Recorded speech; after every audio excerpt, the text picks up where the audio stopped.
Teacher ने class में पप्पू को खड़ा किया और उससे कहा, बातों के जख्म जिस्मानी जख्मों से बहुत गहरे होते हैं, इसलिए अगर तुम किसी को लड़ता हुआ देखो तो तुम क्या करोगे? पप्पू ने बड़े फख्र के साथ उठकर कहा, मैडम जी, अगर मैं किसी को लड़ते हुए देखूं तो मैं उनको कहूंगा कि बातों के जख्म बहुत गहरे होते हैं, लेकिन जिस्मानी जख्म जल्द भर जाते हैं, इसलिए एक दूसरे को गालियां देने की बजाय डायरेक्ट पत्थर ही मार दो। एक आदमी उसकी बीवी घर में अकेले थे और साथ उनका एक बेटा भी था कि मियां बीवी का गुफम गुफा करने को दिल कर आया, तो उन्होंने सोचा क्या बचेगा क्या करें। आदमी की बीवी ने कहा, इसको आइसक्रीम का एक कप देकर छत पर भेज देते हैं।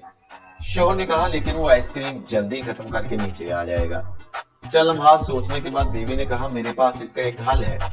उसने बच्चे को आइसक्रीम का एक कप देकर कहा कि ये लो, छत पर जाकर खाओ और साथ सामने वालों के घर पर नजर रखनी है, और जो कोई भी उनके घर आए या जो कुछ भी वो करे तुमने मुझे आवाज देकर बताते जाना है। बच्चे ने कहा ठीक है, और बच्चा छत के ऊपर चला गया और इस तरह उन्होंने गुफम गुफा शुरू कर दिया।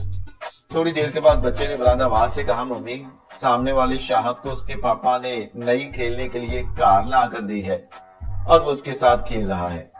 उसकी मम्मी ने कहा, बहुत अच्छे, और देखो क्या हो रहा है।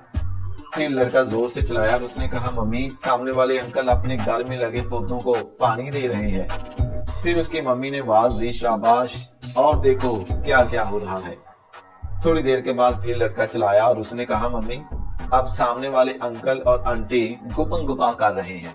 ये सुनते ही आदमी इसकी बीवी हैरान हो गए और गुपन गुपा करने से रुक गए और सोचने लगे कि इसको कैसे पता चला कि वो गुपन गुपा कर रहे हैं। उसकी मम्मी ने हैरान होते हुए बुलंद आवाज से कहा, तुम्हें कैसे पता चला कि वो गुपन गुपा कर रहे हैं?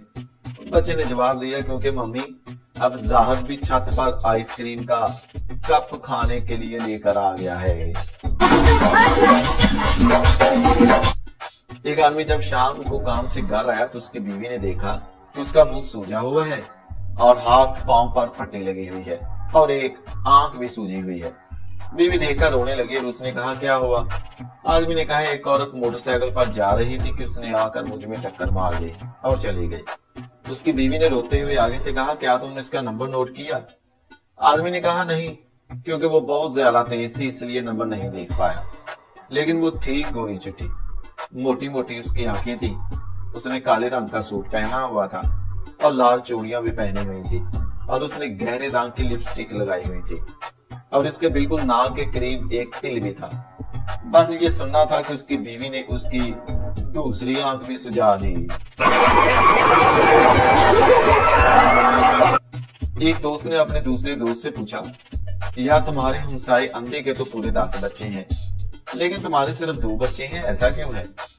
तो आगे से उसके दोस्त ने जवाब दिया, भाई, हम आंखों वालों को और भी बहुत काम होते हैं। एक आदमी ने मकान किराए पर देते हुए किरायादार से पूछा, अच्छा यार बताओ, क्या मकान पसंद आया? आगे से किरायादार ने जवाब दिया, यार मकान तो बहुत अच्छा है, लेकिन इसमें तो चूहे नाच रहे हैं। आगे से मालिक मकान बोला, तो क्या भाई इतने किराया में अब आकर नूरा फतेह आकर नाचे? क्लास में टीचर ने एक शरारती लड़के से पूछा, ये बताओ दिल्ली किसका है? आगे से लड़के ने जवाब दिया, मैडम जी, दिल्ली तो दिल वालों का है। मैडम ने कहा, अच्छा।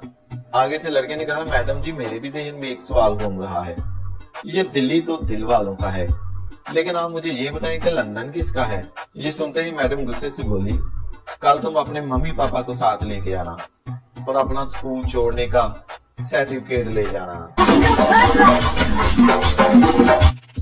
एक दोस्त ने दूसरे दोस्त से पूछा, यार ये बताओ कि जी पोस्टमैन तुम्हारे डाकखाने में होते हैं, लेकिन पोस्ट वुमेन क्यों नहीं होती? ये सुनकर उसके दोस्त ने जवाब दिया, यार पोस्ट वुमेन इसलिए नहीं होती क्योंकि वो एक ही डिलीवरी को 9 महीने लगा देती है।